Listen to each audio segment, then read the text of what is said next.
The history of the trolleybus is almost as long as the trams they were designed to replace. At a very early stage in the life of trams, it was obvious that the restrictions of the cars being placed on rails was bound to cause problems. It was bad enough when the main obstacle the trams had to negotiate was the lowly horse-drawn wagon. But as the combustion engine was more fully developed and the motor car and early trucks became more common, it was obvious that a more manageable vehicle was going to be needed. At this stage, the early petrol-driven motor buses were not much of a threat, as they were unreliable and were for the most part very cramped. The earliest recorded trials of a trolleybus were in April 1882 in a Berlin suburb. It was in fact no more than a modified horse-drawn carriage. By June of that year, the experiment was terminated, and it was nearly 2 decades before anyone tried again. The second experiment began in Paris in 1900 as part of that city's great exhibition. The following year brought the first fare-paying service in Germany, and it was not until 1909 that the trolleys were introduced to Great Britain. A further 2 decades elapsed before systems began to evolve in London. One of the early systems in London was based in West Ham, which over the following few years was extended throughout London's East End. Throughout the summer months, in certain parts of England, you can see for yourselves some of the splendid vehicles in all their glory. So before we carry on with the history of the trolleybus, let's take a look at some of them. The beautiful thing about trolleybus is how clean they are and how good they are for the environment, and most of all, how quiet they are.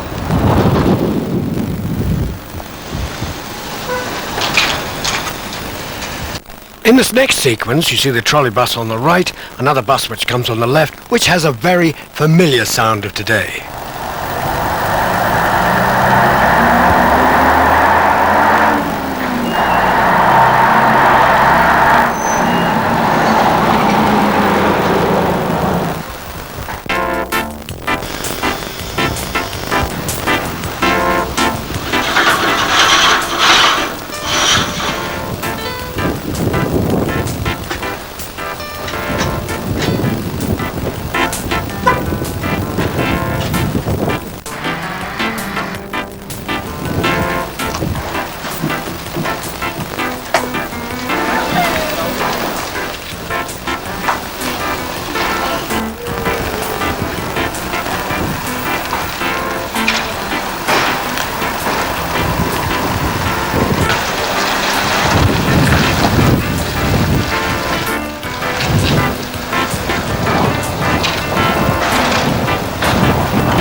Interest in old trolleybuses increased when it became obvious in the early 1960s that their days were numbered. More recently, this interest has been boosted by the prospect of a new generation of trolleybuses serving the public by the end of the 20th century. Meanwhile, hundreds of hours of loving care have been spent on restoring those which have survived. They may be admired as static exhibits in Belfast, Cardiff, Dublin, Glasgow and London, but rides can be enjoyed on them at Carlton, Colville, Suffolk and Sandtoft, Humberside.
Interest in old trolley buses increased when it became obvious in the early 1960s that their days were numbered.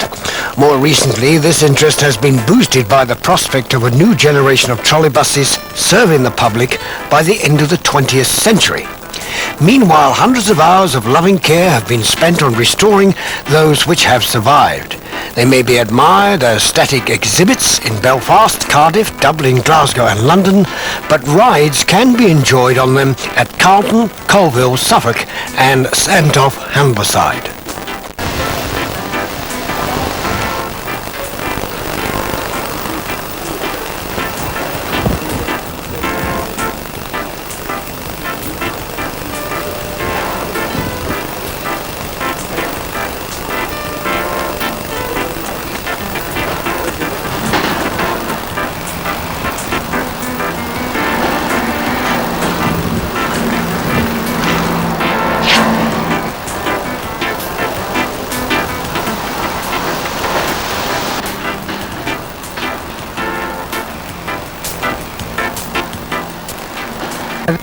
By the time the First World War broke out, there were 7 systems in Britain, which compared to the growth of the trams over the same period was quite a small amount. All of these early vehicles were of single-deck construction, and the first double-decker was introduced in Bradford in 1920. There was a reasonable slow growth in the spread of systems in the 20s and 30s, but this was set to change by 1931.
This is a Bradford 706, which was built during the Second World War.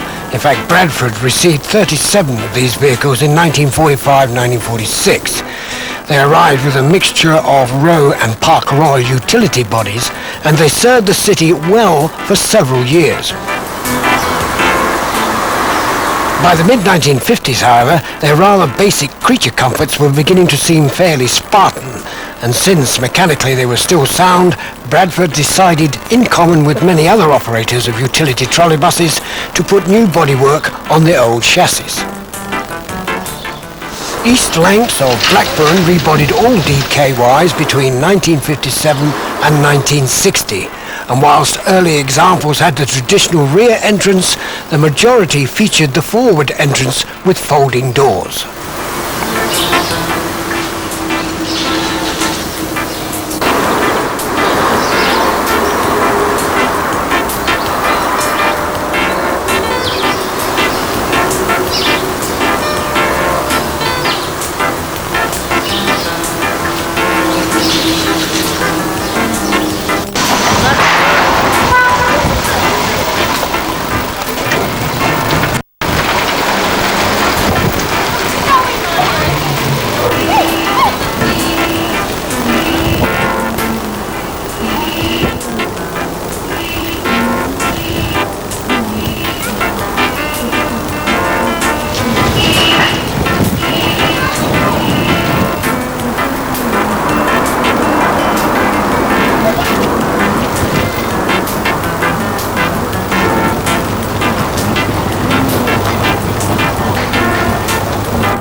Huddersfield Corporation always favoured high-capacity six-wheel trolleybuses and kept faith with the type even after regulations were relaxed to allow larger vehicles on two axles.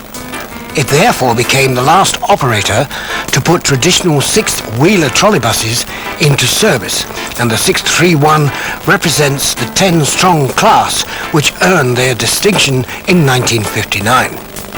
The same desire for standardization meant that they were built, like their predecessors, only 7 foot 6 wide, although wider buses had long been permitted. Because Huddersfield considered it the maximum width suitable for long gauge on Route 90, no such scruples ever affected any other motor buses that run on Longwood since. 631 was in service up to the end of the Huddersfield system in July 1968, thereby seeing only 8.5 years of active service. Its life in preservation saw it run in tours in Reading and Bournemouth before being one of the first arrivals at Sandtoft in 1969, and has been a stalwart of the operating fleet ever since. This is the Derby 172 Sunbeam W Wayman. Now this is what those utility trolley buses were like when they were built. Derby 172 was one of a pair supplied in the year 1944.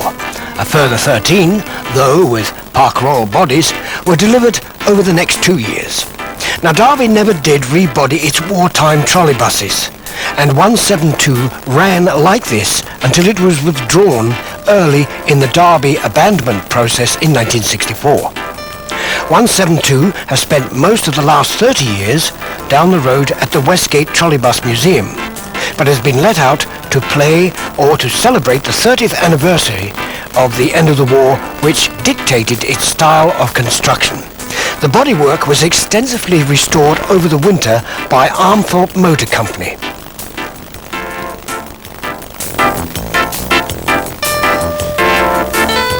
Here we have the Nottingham 506. By far the majority of vehicles which arrived in Nottingham in the post-war years looked like this. 102 of these were put into service in the years 1949 to 1952, but 506 differs from the most in being one of 25 built to 8 feet wide. During restoration work, it became evident that the bodywork was built at Rushes, Loughborough, premises around the time of Leicester City in 1949 at the Cup final appearance. The 8-footers were actually the last Nottingham trolleybuses to be retained, and 506 was Nottingham's official last trolleybus, being sign-written for the closure ceremony on the 1st of July 1966. This 506 has a varied career.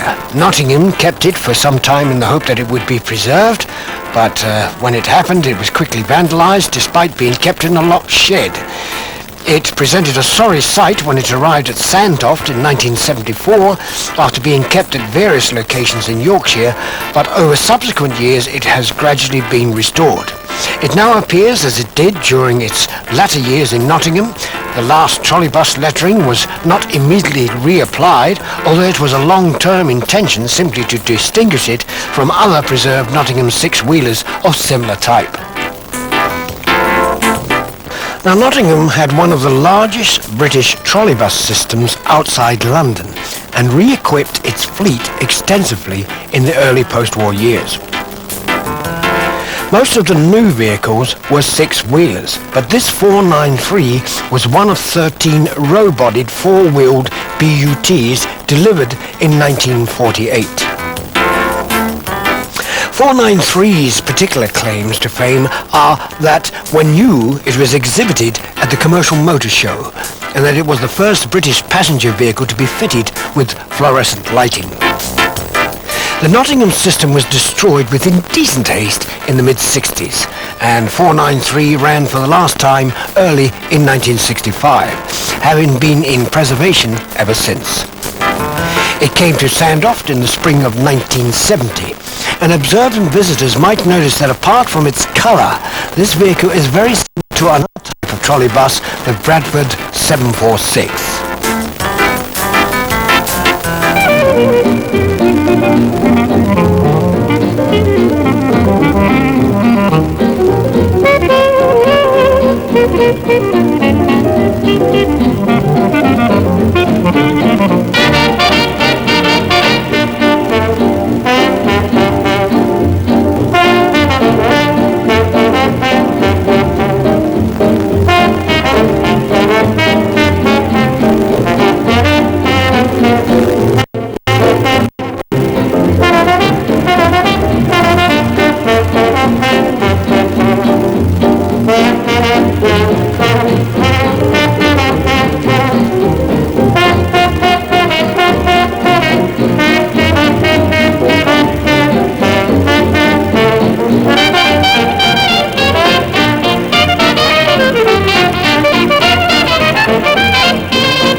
If you get a chance to go to Sandhof, one of the most distinctive trolleybuses, if you haven't seen it, is the Aachen 22. It is a huge 1.5-deck German vehicle which is usually on display at gatherings. Unfortunately today it was in for repair. Apparently it was during the Second World War which saw the rapid demise of many of the tram systems. Many local authorities choosing the much more flexible trolleybuses or the petrol-driven motorbus. During this period, with bigger capacity and more powerful motors, the trolleybuses reigned supreme. Nowhere was the expansion more notable than in the capital, and with the formation of the London Passenger Transport Board in 1933, this was indeed the heyday of the trolleybus. This expansion was halted with the outbreak of the war, and many of the remaining tram systems were destroyed during the Blitz. And when the war was over, the trams were regarded as too expensive to replace. And by 1952, there were nearly 2,000 trolleybuses running in London alone. At one point, it was rumoured that the famous Kingsway tram tunnel would be converted to trolleybus use, but this, in the end, never happened. The post-war boom in trolleybuses continued with new systems opening up all over the country. By the late 50s, the demise of the trolleybuses was fast approaching. With petrol now available very cheaply, the trolleybuses were no longer regarded as a cheap alternative, and with much of the infrastructure coming up for renewal and the excess pollution of the buses not being an issue, the writing was on the wall. What no one realised at the time was the argument for replacing the trolleybuses with motorbuses was a false one. The motorbus was more expensive to buy. In most cases it held less people and only had half the road life.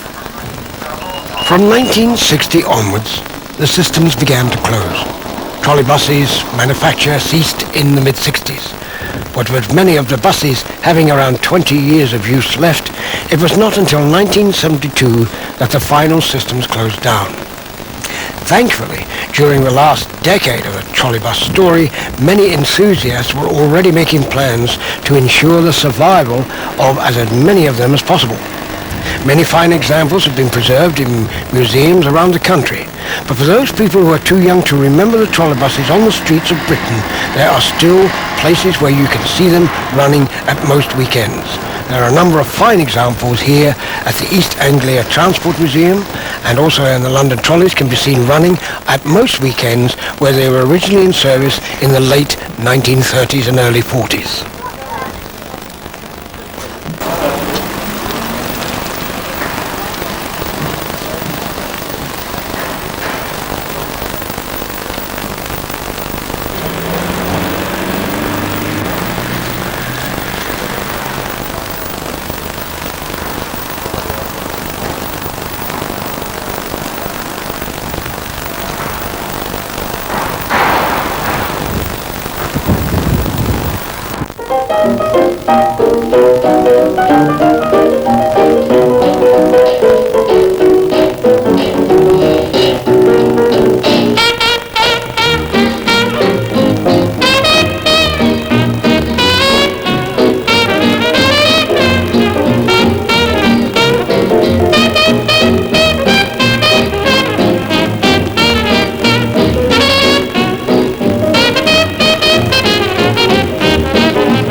trolley buses that you've just seen are, of course, at the East Anglia Transport Museum. Here you can see their unique project, the creation of a museum of street transport designed to show the development of mechanical transport over the past part of a century. You have just seen just a few trolley buses, but if you go there, you will see a 1926 Strachan and Brown, which was used by Nessa Copenhagen, a 1947 Weyman, which was used by Hastings Tramways, a 1948 Hess by Biel of Switzerland, and a 1930 Ransoms, which was used by the Ipswich Corporation, a 1953 Weyman at Maidstone Corporation, and a 1956 Bond, which was used at Ashton-under-Lyne Corporation. There will be a 1953 Willowbrook, a 1958 Harkness, used by the Belfast Corporation, and a 1936 Metro Camel, used by London Transport.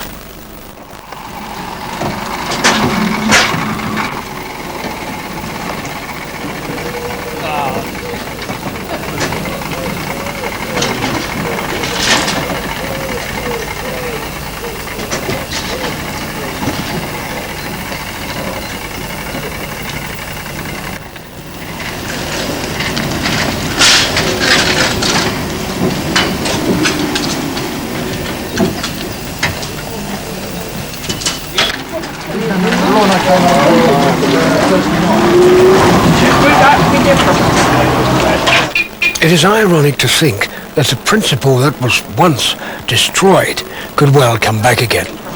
To think that with the pollution caused by petrol and diesel, the mass congestion of traffic in the cities, and fuel costs rising all the time, there are many cities contemplating cleaner and quiet transport systems. It could well mark a new future for some type of modern trolley bus for the new millennium.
Watching this video has given you an insight to a wide variety of vehicles seen from Sandtoft and the East Anglia Transport Museum, which both are open to the public in the summer months. And of course, when they are open to the public, they are regarded as essential to achieve a high standard of maintenance on all the vehicles which they run, especially those which members of the public are encouraged to travel. A regular system of inspection and maintenance is in place with their own workshops, as well as 2 inspection pits here at East Anglia, one for tram and one for trolleybus. When operating trolleybuses, an electrical leakage test is taken at the start of each day, and if an acceptable reading is not obtained, the vehicle concerned is not allowed to enter the service. Electrical current for trams and trolleybuses is provided at 600 volts DC, the power being supplied through a transformer rectifier from the electricity company's network. The transformer was purchased new in 1984 and is linked with 2 modern silicone rectifiers acquired in 1983. They were from the Southern Pier Railway. In case of interruption to the mains power supply, they have a standby Paxman diesel generator, purchased second-hand in 1970. In the early days of the museum, this was the only source of electrical traction power, but is now called upon only occasionally, although it is kept in first-class condition. Now, the overhead wiring also has to be maintained to a high standard of efficiency, and 2 tower wagons are currently used for this purpose.